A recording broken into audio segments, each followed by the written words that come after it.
This is just a short recording to show you a few previous examples of some nice student work from previous classes in the color and mood assignment.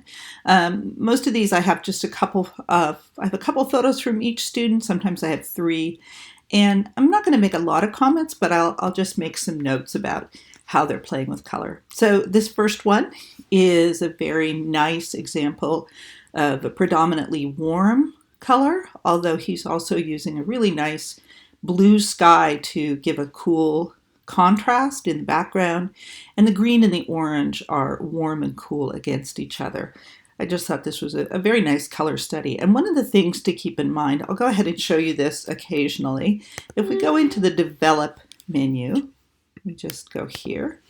I'm in Lightroom. And if I go over here and turn this into black and white, you see how less interesting this photograph is. And that's always really telling, because there are certain photographs that are as interesting or more exciting when you convert them to black and white.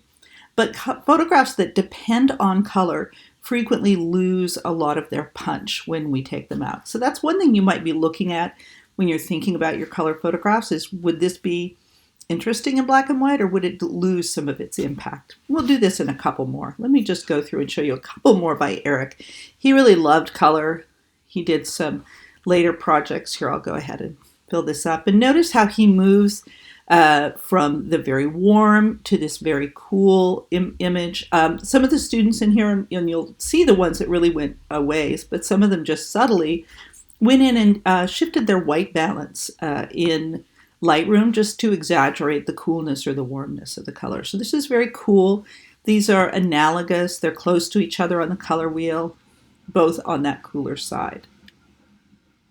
This is actually up in the gallery right now. Beautiful, rich, saturated greens and blues. Really classic, analogous colors of a spring day. These are by another student. I have two of them here, two or three, we'll see. I can't remember how many I put in. Very subtle. She worked inside the house, which I know will be helpful to you. And these are, notice that these colors aren't as saturated, they're more desaturated.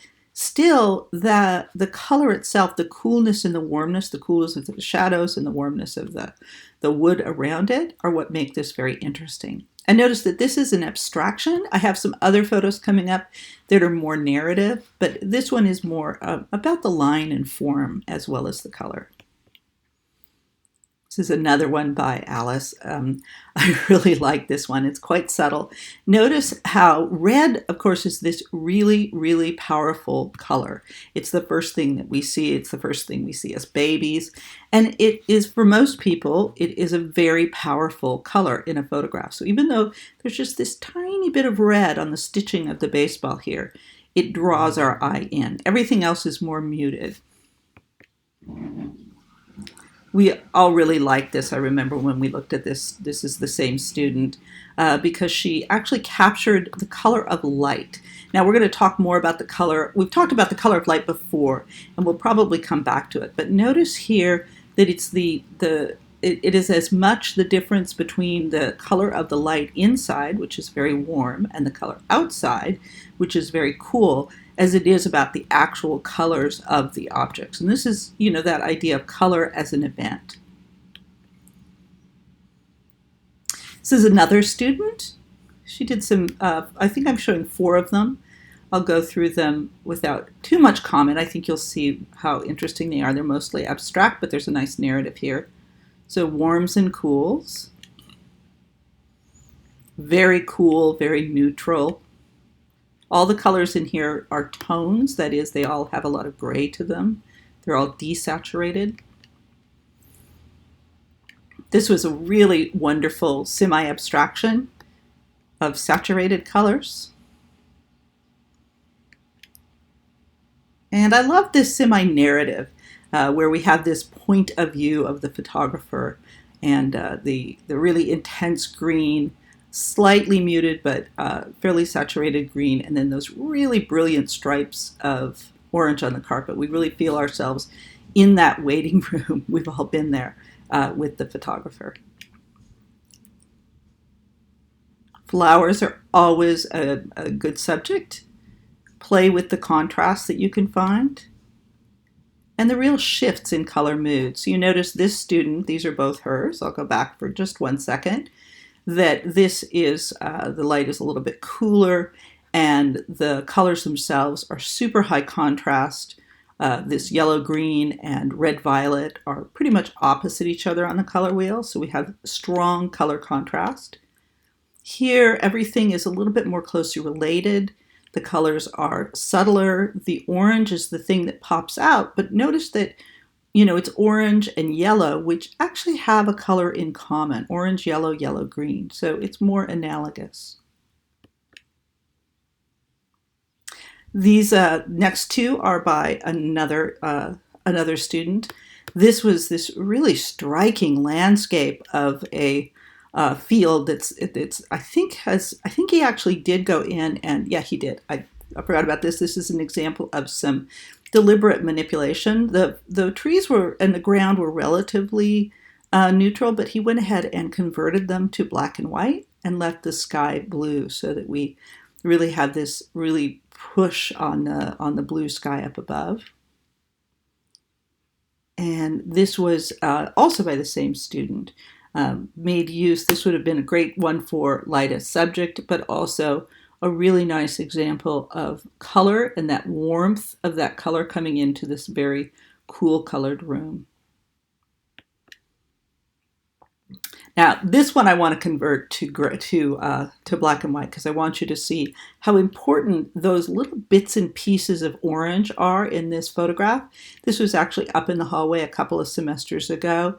A very wonderful combination of a graphic photo. It has a lot of composition and design, but it is also quite narrative. Taken on a tall building in San Francisco. And if we go to the develop menu and just go to black and white, you'll see it's still an interesting photo, but the power of all that orange just goes away. This photo, the narrative, is really dependent on all those bits of orange and red against the neutral scene. This is another one by that same photographer, using that dominant color of orange, this is actually the color International Orange, which is the official paint color of the Golden Gate Bridge. And I love this. This is the same student as well. Predominantly green, neutrals. There's that strip, though, through the center that is a different color of the gray and the car, and that really separates it out. Again, if we go into develop and we look at it in black and white, it's a nice photo, but it's more interesting when the color separates that area out.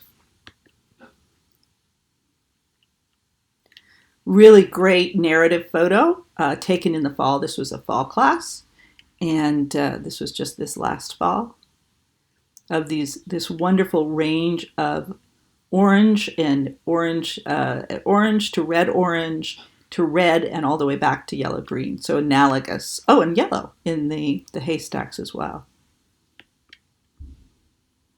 The same student. I'm not sure where this is. I realized I didn't remember looking at this one before, but this is a great example of the power of red and the use of red. The red really dominates, but it also sort of sets off things. You look at the red first and it kind of blows your mind away, super saturated, and then you have to sort of spend your time looking through all the details in the background. It leads you back there. So this student made two photographs of a family member. One where she actually had her dress in black, had her sit on a I think it's a navy blue set of sheets. And then in Lightroom, she brought the color of that down a little bit, made it a little bit blue. And then she took another picture of her in the same room, but covered her up with color, warmed up the Lightroom, and made it this completely different mood. So this is a great example of these two quite different moods taken in the same scene, just by tweaking the colors.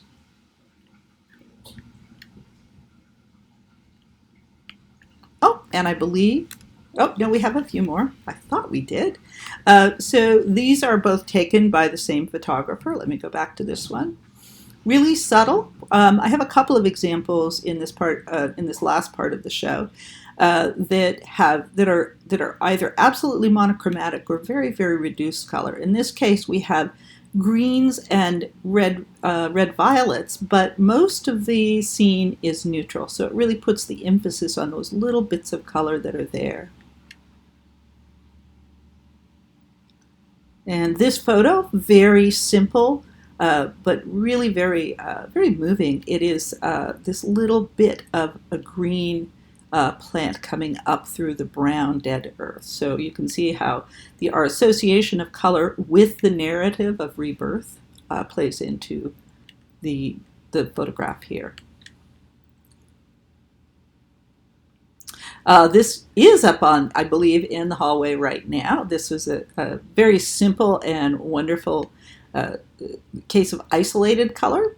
So she's actually running her turntable with this really fabulous record with the big green disc in the middle.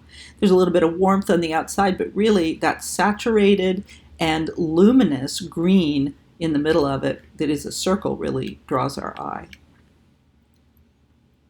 Same student did this. It's similar to another one, but that wonderful combination of red violet and green or yellow green. This student has two photos that are only subtly different, but they're really important in terms of the way he used color. In this photograph, he took this through a glass window, and the color is really just very cool and also just sort of sucked out of the scene. The lack of color is actually a very strong part of the mood of this photograph.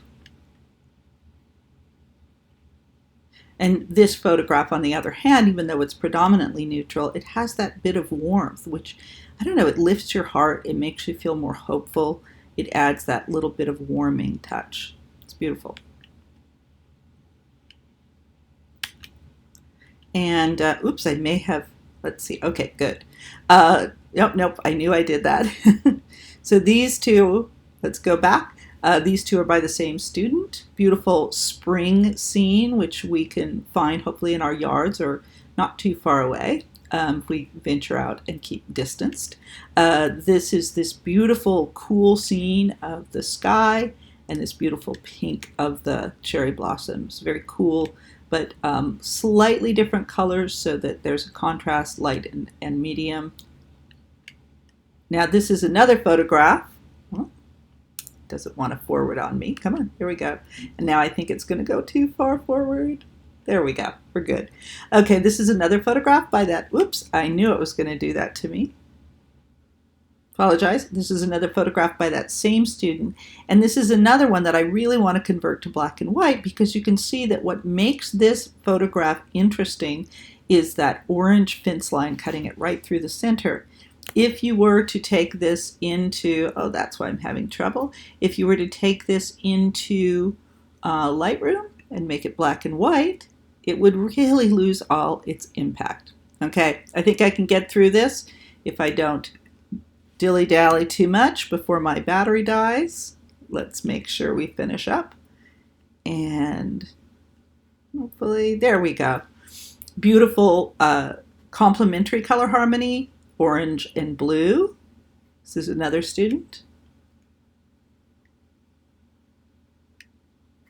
And this is a fabulous example of triadic color, not quite exactly red, yellow, and blue, but very close. Super saturated colors against a neutral background, very vibrant and intense. I think I have one more. Yes, beautiful. Monochromatic analogous on the cool side, really uplifting, beautiful light, little sun flares that actually come into the color play as well.